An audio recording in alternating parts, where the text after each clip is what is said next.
damos la más cordial bienvenida al episodio número 4 de La Mesa, un podcast de eventos de arquitectura. Para esta ocasión conversaremos con Paola Lobo, quien es arquitecta colombiana, graduada de la Universidad de Pamplona en Colombia y especialista en gerencia de proyectos y dirección de obras en la Universidad de Buenos Aires en Argentina.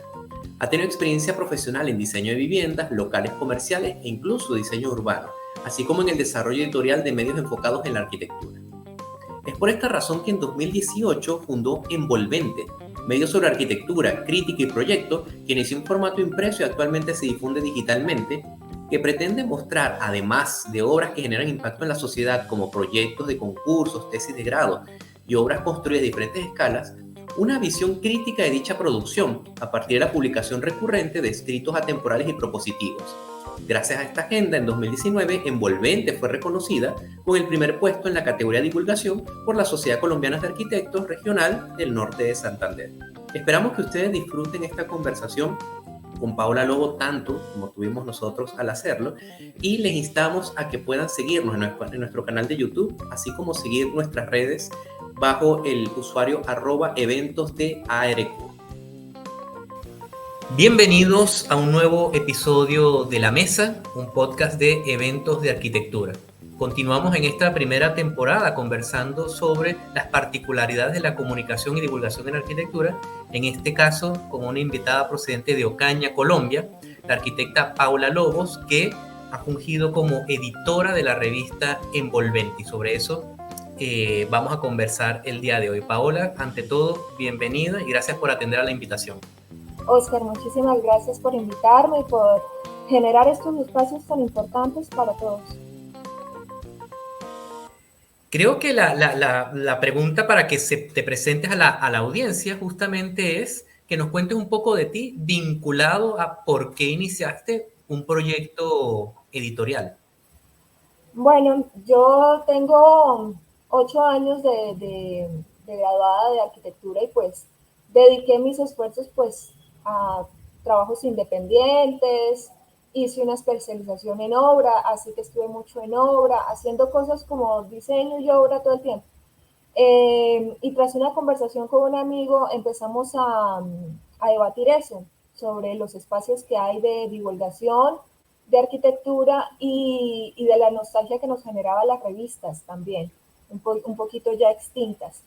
En ese momento, entonces, como que tuve esa iniciativa casi de la nada de formar una revista y saqué esa primera edición como sin mucha expectativa de qué iba a pasar, pero me di cuenta de que una vez haciéndola tuvo muy buena recepción y que sí era importante la labor, así que decidí seguir buscando, seguir contactando gente, seguir buscando proyectos, seguir haciendo artículos.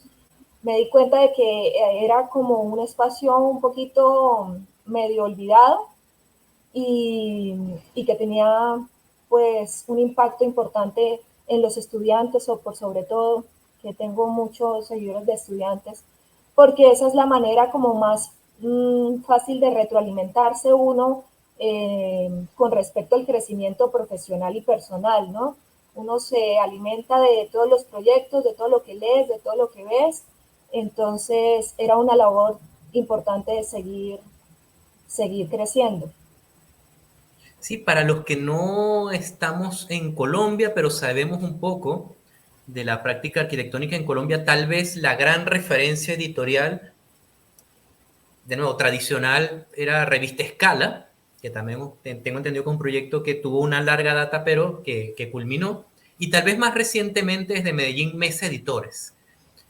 Pero como bien tú dices, yo creo que es un contexto general que no es que la revista haya muerto, pero sí ha mermado tal vez su contundencia o su variedad. Entonces, te preguntaría, ¿qué podía aportar Envolvente dentro de esta ausencia de revistas impresas de arquitectura en Colombia? ¿O qué otro perfil podría abordar para no sentirse que era como repetir formatos que, por ejemplo, ya estaba usando Escala, usó Escala, o ser un Mesa Editores 2, ¿no? ¿Qué crees que podría aportar Envolvente desde su surgimiento? Y yo creo que el primer ejercicio que me hice fue preguntarme qué es lo que hay, ¿sí? Qué era lo que había en ese momento en Colombia. Y pues sí hay unas revistas, digamos, que Por ejemplo, la revista Axis, que se dedica mucho como a la decoración. Los de Mesa Editores hacen muchos libros, ¿sí? Y Escala, pues lamentablemente ya por cuestiones más bien familiares, no fue que la revista no tuviera auge, sino fue algo que pasó con respecto al dueño de la revista, que fue que murió. Sí. Entonces, Escala, que era como nuestro referente nacional y todo eso, pues se extinguió y nos íbamos quedando como con poquitas referencias de arquitectura impresa, ¿sí? Como bien lo dijiste al principio, yo soy ocañera. Ocaña es casi una ciudad intermedia, casi pueblo al norte de Colombia.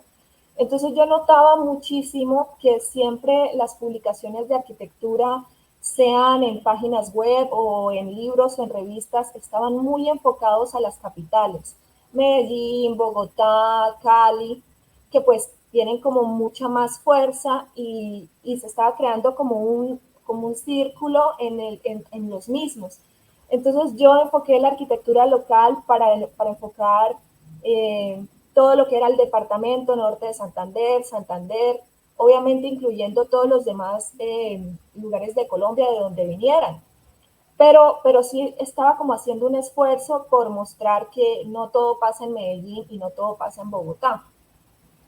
Entonces, cuando yo saqué la revista impresa, yo creo que lo más importante fue eso, como rescatar diferentes opiniones de todos lados. Ya a mí me empezaron a llegar artículos de Pereira, de Bucaramanga, y tenía gente que me escribía, no, es que quiero la revista y estoy en un pueblo por allá súper apartado. O sea, eso me motivó más a seguir haciendo como esa pequeña curaduría, porque ¿qué es lo que pasa? No es que la información no exista, la información está al alcance de nuestra mano, cogiendo el celular, podemos encontrar proyectos, diseños de todo tipo, pero yo quería como resaltar un poquito más lo local en ese momento, porque luego pues ya fue mutando también, y creo que ese fue un diferencial importante con respecto a las otras publicaciones.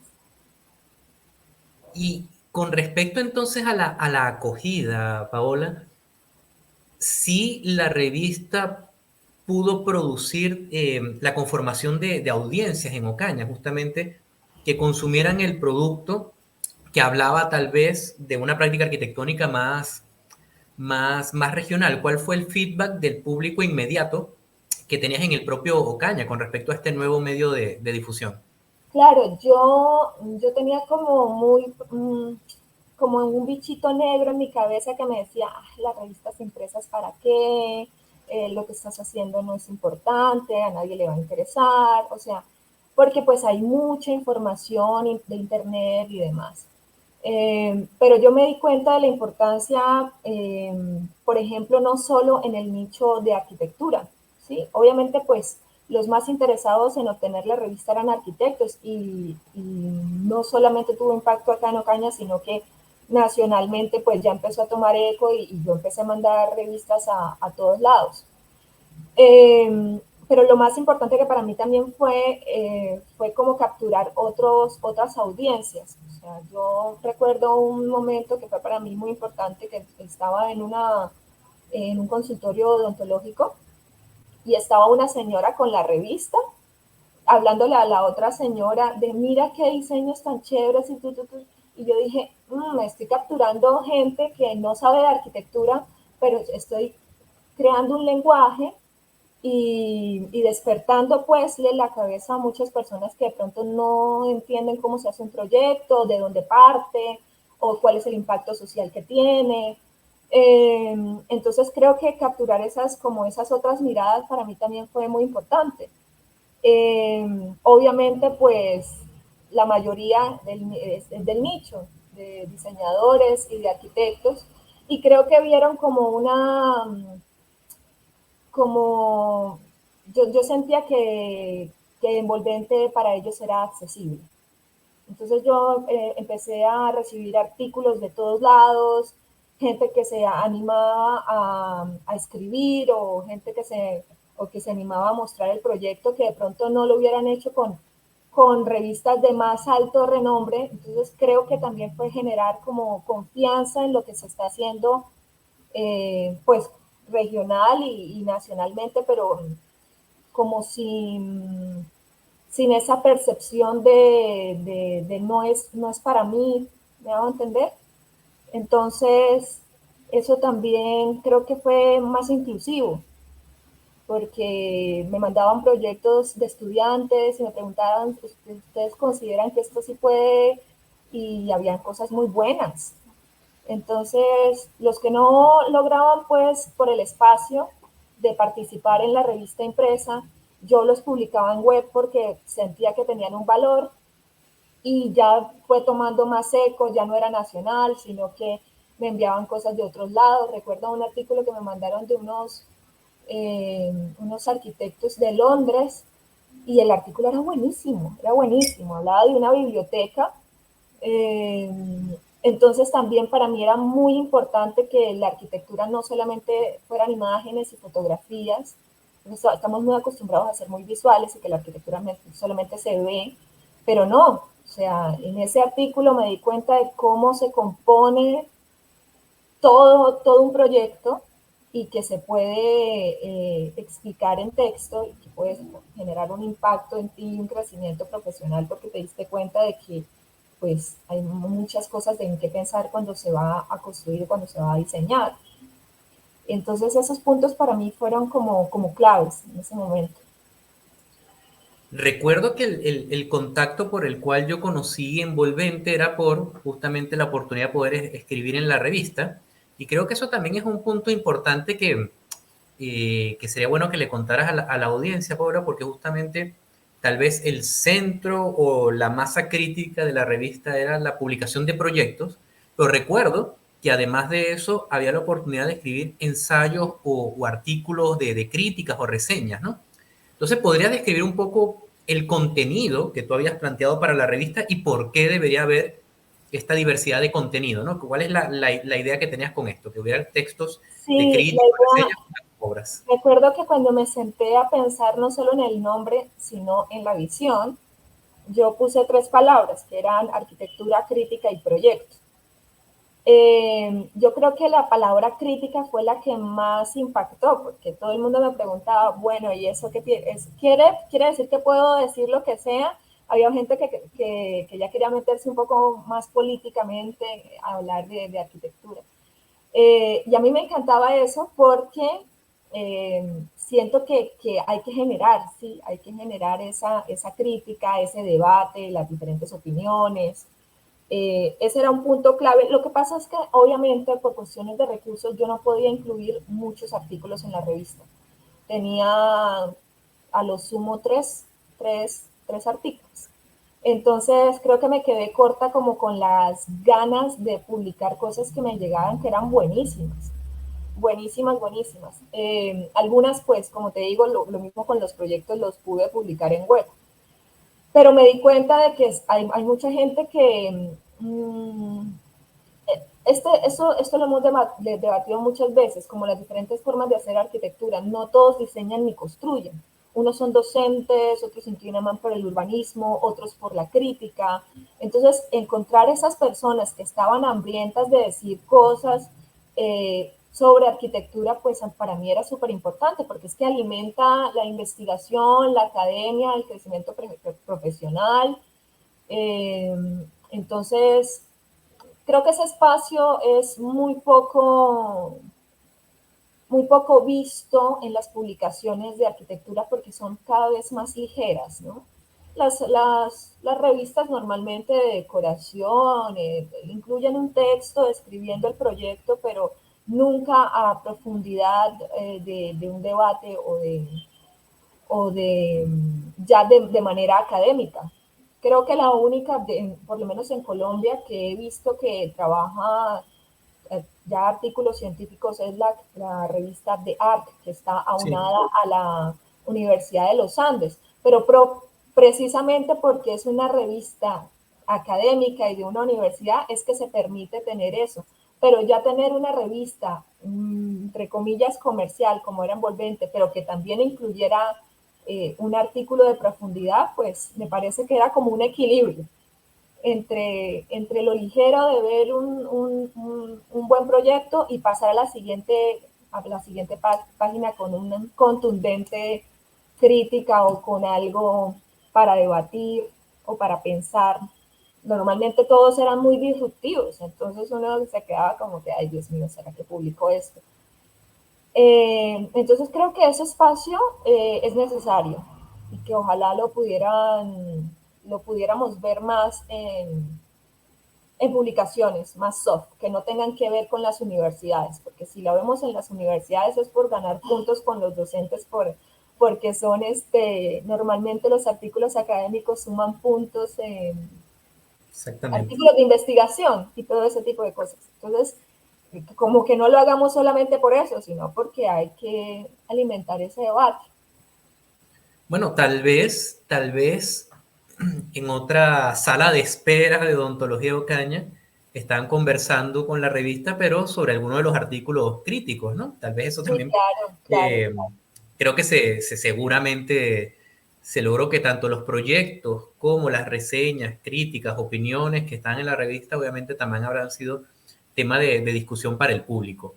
Y hablando justamente también de eso, ¿no? Porque, por ejemplo, ya mencionaste la idea de cómo relacionarse con arquitectos que no necesariamente están en estos grandes capitales o ciudades eh, de mayor impacto en Colombia, háblese Medellín, Bogotá y Cali.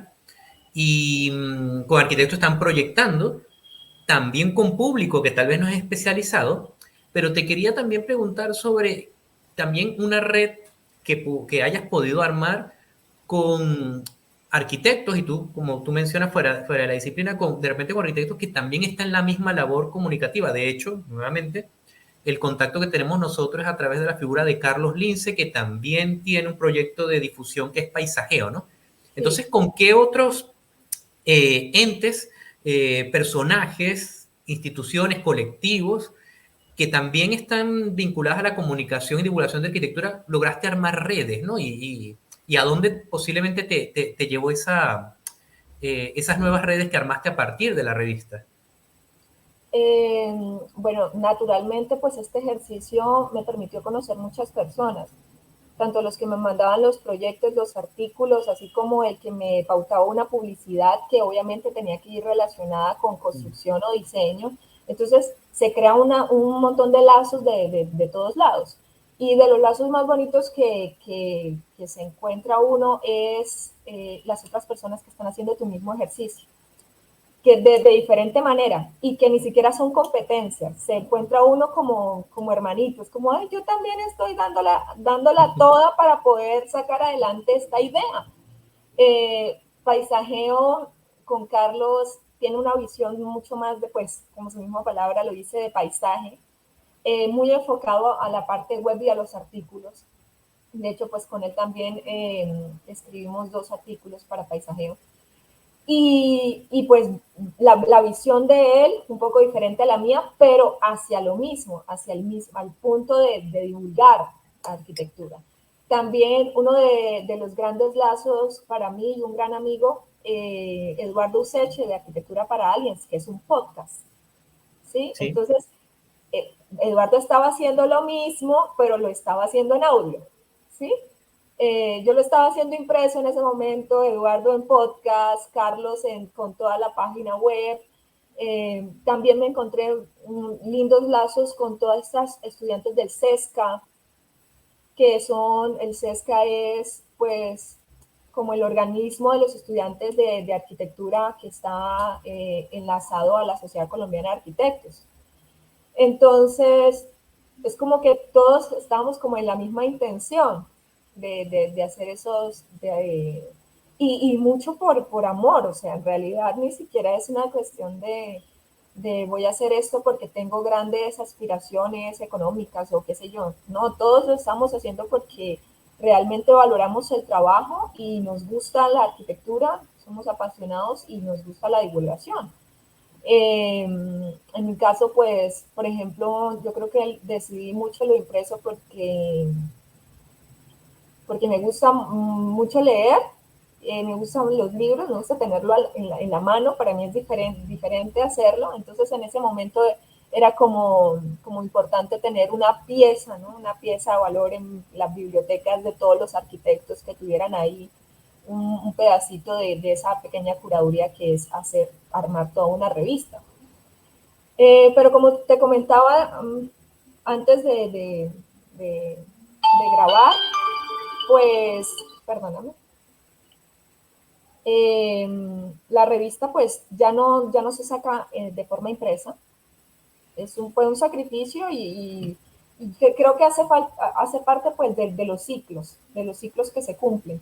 Después de la pandemia fue muy difícil volver a imprimir, se convirtió mucho más costoso y la gente pues estaba con una pequeña recesión económica con respecto a las publicidades y demás. Entonces en ese momento muté la idea y seguimos publicando en página web y seguimos publicando en redes sociales. Entonces pensé que lo había pagado y no lo pagué. No te preocupes. Entonces, siento que es súper importante seguir haciendo las cosas porque siempre hay alguien que en el momento más en el que te sientes como menos, o sea, lo que estoy haciendo no sirve para nada, básicamente. En ese momento, cuando tú más sientes eso, es cuando alguien te escribe y te dice, no, es que acabo de citar en mi tesis el artículo de la revista tal, que me pareció buenísima. Y yo dije, pero si hay gente detrás que está valorando el trabajo y que no solamente lo valora, sino que lo usa, ¿sí? Para su formación, para sus tesis o para lo que sea que lo esté usando. Entonces, eso es motivador obviamente, para seguirlo haciendo, para seguir aportando algo, ¿no? Porque todos tenemos que aportar de alguna manera.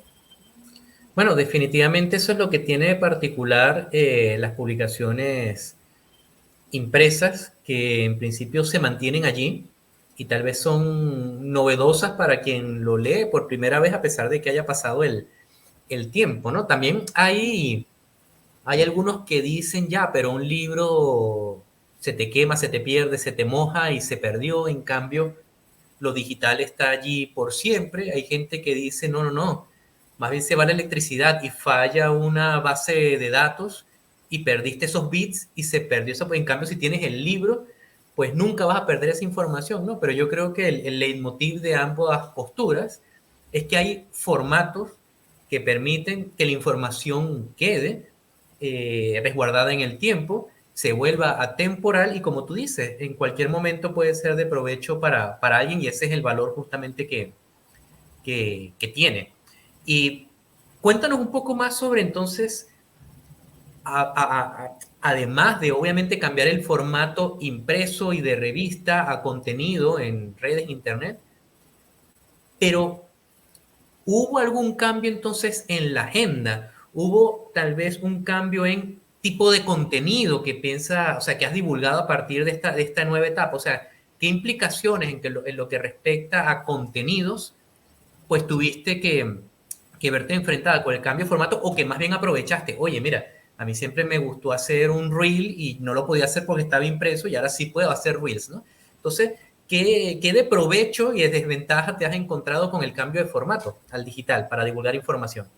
Bueno, yo pienso que en el momento en el que creé la revista, pues estaba empeñada en que fuera impresa.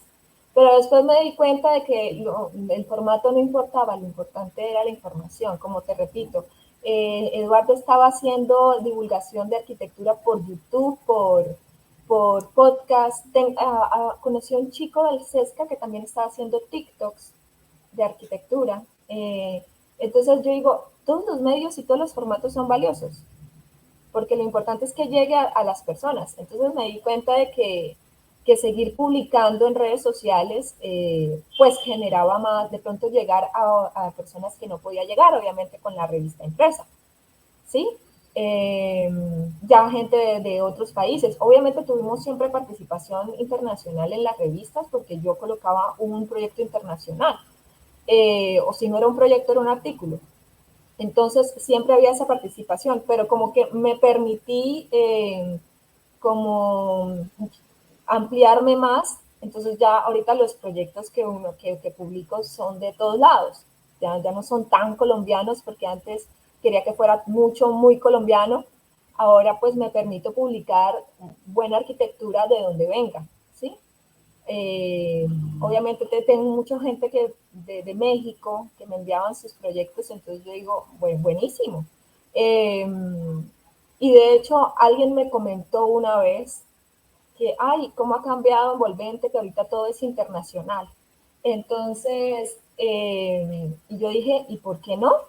O sea, si lo importante es la información, retroalimentarnos, debatir, compartir, y ese comentario estaba maravilloso, porque entonces invita a los demás a que envíen sus proyectos también. Entonces me di cuenta de que todo es válido en cuanto sea un contenido de valor para las personas y que pueda pues llegar a las personas correctamente y que lo puedan usar de buena manera.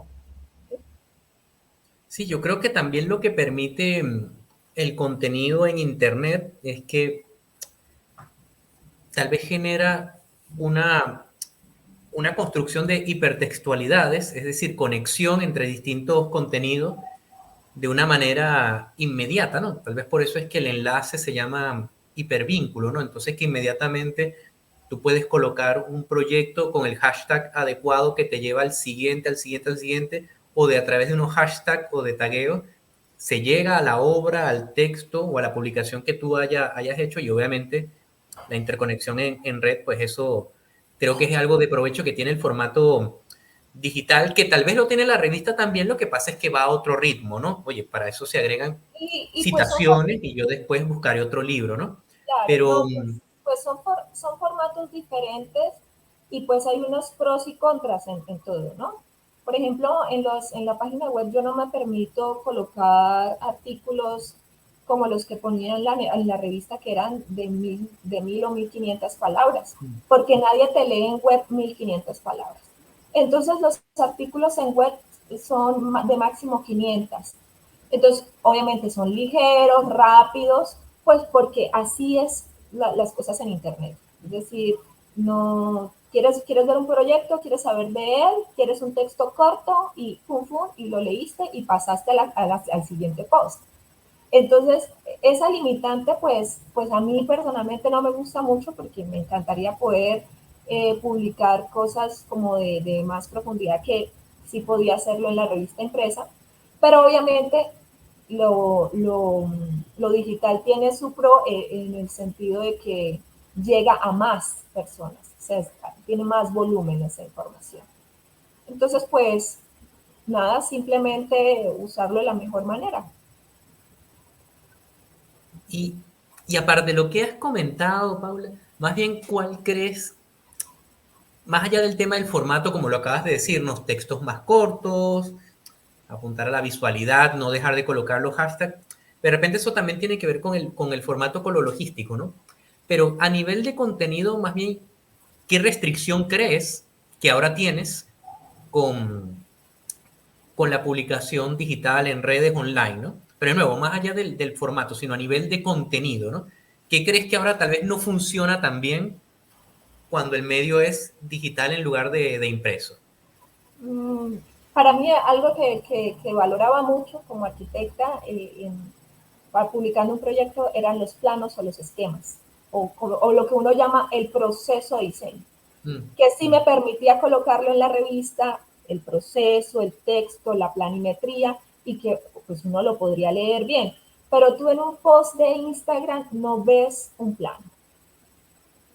Te sale pequeño, no tienes el espacio para analizar el plano, para analizar los espacios, entonces te quedas limitado en solamente las fotos lindas, el texto corto, los autores, la ubicación y listo. Entonces, para mí eso ha sido algo que extraño poder compartir, porque para mí como arquitecta, ver un proyecto es ver el espacio, quiero ver el plano, quiero ver el detalle, ¿sí? Y eso me lo podía permitir en la revista impresa. pero no me lo puedo permitir ni siquiera en la página web porque no sale como quisiera. O sea, no se entiende los espacios, no se entienden los textos. Entonces, de colocar algo que sé que no es legible, pues mejor no colocarlo y me quedo nada más con las fotos y ya. Entonces, pues sí tiene sus limitantes, pero ha tenido que ser así, tuvo su ciclo y tuvo su espacio. Igual, pues, la revista impresa me abrió oportunidades y puertas en otros lados. Con la Universidad del Valle hicimos un libro, el Urbis Vitalis, fueron 7 proyectos de urbanismo. Entonces, ese libro lo diagramé, lo diseñé yo, y, y no hubiese sido posible si no hubiese tenido el ejercicio con envolvente, de manera impresa, ¿sí? Entonces ya es un campo no solamente en la divulgación, sino en lo editorial impreso, con esa oportunidad con Urbis Vitalis y con otros libros que hicimos para el departamento editorial de la Universidad del Valle. Entonces, ese aprendizaje fue muy importante y creo que es muy importante sacar libros de arquitectura. O sea, lo que hace Mesa Editores autogestionado me parece hidálgico, o sea, muy, muy, muy bien. Porque normalmente las casas editoriales comerciales lo que publican es high-tech y apartamentos minimalistas y todo ese tipo de cosas, pero pues no la arquitectura que uno quisiera ver, más local, más planimétrica, más, sí, etcétera, etcétera. Bueno, ahora que mencionas eso y recordando que mencionaste que también te desenvolvías como docente, ¿cierto? Sí. Bueno, en este momento estoy dictando clases de fotografía, de ilustración, no propiamente de arquitectura, pero ha sido un Pero ejercicio aplica. súper importante porque es un ejercicio que me abrió puertas gracias a Envolvente también, porque aprendí de diseño editorial, cosa que no aprendemos los arquitectos. Entonces se le amplían a uno como las capacidades de trabajar en otras cosas. Claro, no, definitivamente es un desarrollo de competencias integrales o transversales. Sí, Y, y te quería consultar, porque por ejemplo yo también últimamente tengo un fetiche o sea, no, siempre he tenido un fetiche también con las publicaciones, pero desde que llegué a Chile con la autoproducción, el formato de fanzine, etcétera. Entonces te quería preguntar más bien, en tu caso, así como de una motivación de esa escena de repente tal vez académica de consumir arquitectura y nace la idea de hacer práctica a través de la labor editorial, te pregunto si has puesto en práctica lo contrario, gracias a tu aprendizaje como editora y de comunicación en arquitectura, que de repente en tus clases parte del encargo, parte de lo que haya que hacer durante el semestre o el curso, se incluye la producción de repente, tipo publicación del proyecto que se esté realizando, del ensayo fotográfico que se esté haciendo. Por ejemplo, dices clases de fotografía, has tratado de involucrar, por ejemplo, que bueno, y el resultado es que hacemos cada uno su fotobook, ¿no? Entonces, también se trae la parte de enseñanza de la labor editorial que tú has desarrollado, ¿no? ¿Has podido integrarlo?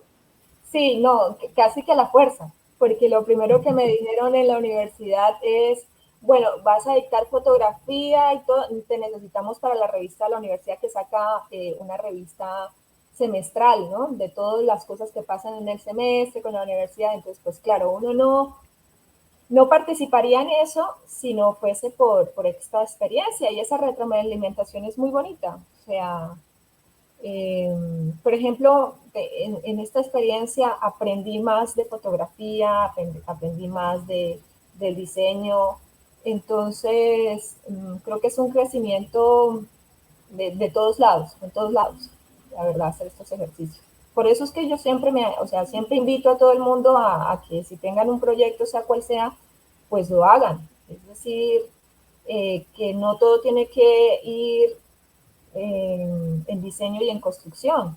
Pues a mí todo este tipo de cosas de fanzines o de reels, o no sé, usted va a sacar unos pines de arquitectura o lo que sea que vaya a sacar, unas postales.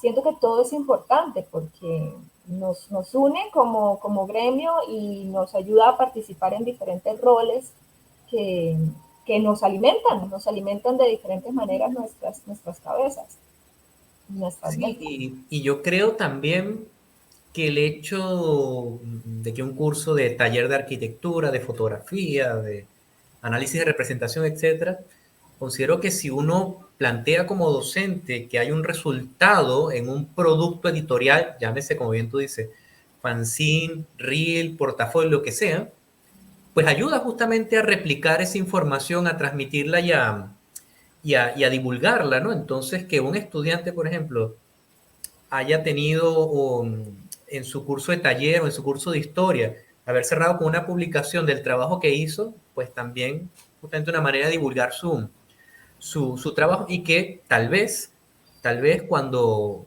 bueno, de repente hablo por mí, que yo me gradué hace casi 20 años, pues por más que uno tuviera la intención, no tenía los conocimientos, yo, por más fácil que fuera, yo no tenía ni la idea de cómo hacer un fanzine, ¿no? Pero tal vez para generaciones a las que le estás dando clase, por ejemplo, tú, por una generación que ya desde la universidad podría entender cómo hacer una pequeña publicación o un pequeño portafolio, y yo creo que eso es de provecho justamente para los que están estudiando arquitectura porque nacen con una competencia mayor a la que tal vez los que nos formamos antes, ¿no? Entonces, por eso te consultaba cómo habías mezclado esta labor docente con tu conocimiento editorial. Sí, claro, claro. Fíjate, también para irnos acercando al cierre de la conversación, a veces uno obviamente como arquitecto siempre trabaja con la figura de las referencias, los referentes, ¿no? Sí, claro, muy importante. Sí, y hay veces en que no necesariamente los referentes son arquitectónicos. Entonces te quería comentar si, por ejemplo, para tu labor como editora, ya sea en la versión impresa envolvente o para la versión de divulgación online, te quería preguntar qué referentes, tanto arquitectónicos como fuera de la arquitectura, tomaste en cuenta, fueron motivación o te llaman la atención, ya sea a nivel de formato, a nivel de contenido, a tal vez a nivel de impacto. Y estos referentes ajenos pueden ser como, oye, mira, para mí un referente es esta revista, pero esta revista es de moda, o esta revista es Semana, por ejemplo, ¿no? O para mí, mi inspiración es esta publicación ficticia que no existe, pero que salió en una película que a mí me gusta, ¿no? Entonces, ¿qué Sí. referencias tiene Paola? La tengo aquí a la mano, espera. Ah, qué bueno. Eh, no, dame un segundo. Bueno, esta es una buena ¿No? referencia también, Arquín. Arquine. Eh, pero es esta revista, es una revista, creo que es bogotana, se llama El Malpensante. Me Ok, toca por ok. Ajá, y está viendo la portada. Toda la vida me gustó porque son artículos de crítica bastante densos, política, etcétera, y siempre estaban las portadas ilustradas por artistas. Todas las portadas son, tú buscas portadas El Malpensante en Google y te das un vistazo espectacular por los mejores diseñadores e ilustradores gráficos del país. Entonces esta revista obviamente pues no es de arquitectura, pero para mí fue la pieza clave del ejercicio con la revista. Porque, a ver, esta revista es como de las más nuevas, del 2012. Ok. ¿Tú crees que yo soy capaz de votar esta revista? Nunca en la vida. Porque la vuelvo y la abro 4 años después y ese artículo es atemporal y me va a aportar cosas diferentes a mi proceso porque ya mi mente ha cambiado y porque ya se me ha olvidado o lo que sea que haya pasado, pero se vuelve una pieza de valor perenne en el tiempo. Entonces, eso es lo que yo quería crear con Envolvente y espero que lo haya creado para algunos con esas 6 ediciones que sacamos. Eh, y pues siento que es muy importante alimentarse de todo. Yo en la revista también di la oportunidad, creo que tuve dos oportunidades en las que los artículos eran de artistas plásticos. Saqué un artículo de un artista plástico pamplonés que toda su obra, pues todos sus cuadros eran urbanos, eran ciudades y me gustó mucho la forma en la que su visión como artista sobre la ciudad y dije, tiene que ir en la revista, porque no todos en los proyectos. En la parte en la que estuvimos en la pandemia, como no pudimos sacar las revistas más y yo pues obviamente había público expectante, creamos unos cursos. Creamos cursos de ilustración, creamos cursos de, no me acuerdo, eran como 6 cursos, no me acuerdo, pero ninguno era enfocado a la arquitectura, sino como a diferentes formas de retroalimentarse. Creo que también había uno de podcast. Y también saqué venta de arte, porque siento que está todo es complementario. O sea, es decir, las mejores obras del mundo se han creado por experiencias, en realidad. Por eso siempre nos reímos de cómo es que Frank Gehry hace todos sus edificios a punta de enrollar el papel y tirarlo. Que creo que hay Como una, los Simpsons. como en los Simpsons, había una comedia de eso, porque las ideas parten así, de tus experiencias, y no todas tienen que ver en el vínculo de sentarte a dibujar y los espacios, sino que simplemente estoy tomándome un vino con un amigo y veo algo artístico y de ahí sale una idea o sale, sí, hago un clic. Entonces para mí era importante como todas esas referencias. Creo que para todos es importante esas referencias. Sí, interesante y reconocer que obviamente uno está cargado de referencias arquitectónicas, pero no todo lo que le llama la atención a uno es arquitectónico, e incluso uno busca replicar ideas en lo arquitectónico que son ajenas a, ¿no? Y, y creo que eso es legítimo e incluso interesante cuando se declara, por eso te lo preguntaba. Y consulta, ¿pudiste conocer, vincularte o encontrarte con los editores de esa publicación en Bogotá? No, nunca, no, nada. Pues obviamente uno se movía más como con el gremio de la arquitectura, pero siempre ha sido una inspiración el Malpensante, la verdad. Y algo que quiero agregar es que esas referencias, muchas veces, la mayoría, el 90% son visuales porque somos arquitectos, pero obviamente también hay un porcentaje de lectura que no debe ser de arquitectura. Eh, a mí una vez un amigo me dijo que por qué no leía, por qué leía otras cosas, que por qué no gastaba más bien ese tiempo en leer un libro de arquitectura. Y yo decía, pues que mi cabeza va a quedar hasta aquí. O sea, entonces, por ejemplo, hace poquito me terminé este libro. Es un libro, es una novela normal. Ok. Es que, como lo tengo en borroso, se llama La Buena Suerte, de Rosa Montero. Es una novela y es una historia de amor de un tipo que lo deja todo y llega a un pueblo y todo, pero el tipo es arquitecto. El tipo es arquitecto famoso y en el recorrido de la lectura van nombrando sus obras famosas y para mí fue supremamente especial que ya al final de la novela la autora Montero dice de dónde sacó las referencias. Esta referencia de este edificio es el construido por o sea, tuvo muchísimas referencias de arquitectos actuales, Interesante. famosos, que él se las juntó todas a su personaje que era arquitecto. Y es una novela normal, una novela entre misterio y romance. Entonces hay que leer de todo, o sea, y te encuentras con sorpresas así. Sí, es que antes que arquitecto creo que somos ciudadanos y personas y somos más polifacéticas, ¿no? De lo que podría encasillarse al hablar de profesiones, ¿no? Pues interesante esta última revelación, Paola, y aprovecho entonces para darte las gracias por tu tiempo. Ha sido una muy buena conversación porque de hecho ya tú y yo habíamos compartido por mensaje, por redes, pero primera vez que nos encontramos y ha sido muy agradable y muy fluido el ratito que hemos estado conversando para que se conozca justamente la labor que tienes como editora, primero de la versión impresa de Volverte y ahora de difusión de contenido digital de arquitectura a través de la web. Entonces, me gustaría que puedas también despedirte del público, dando las coordenadas en redes de dónde pueden encontrar el trabajo que haces, antes de hacer el cierre del episodio. Vale, Oscar, no, nuevamente muchísimas gracias por invitarme, de verdad muy amena esta conversación.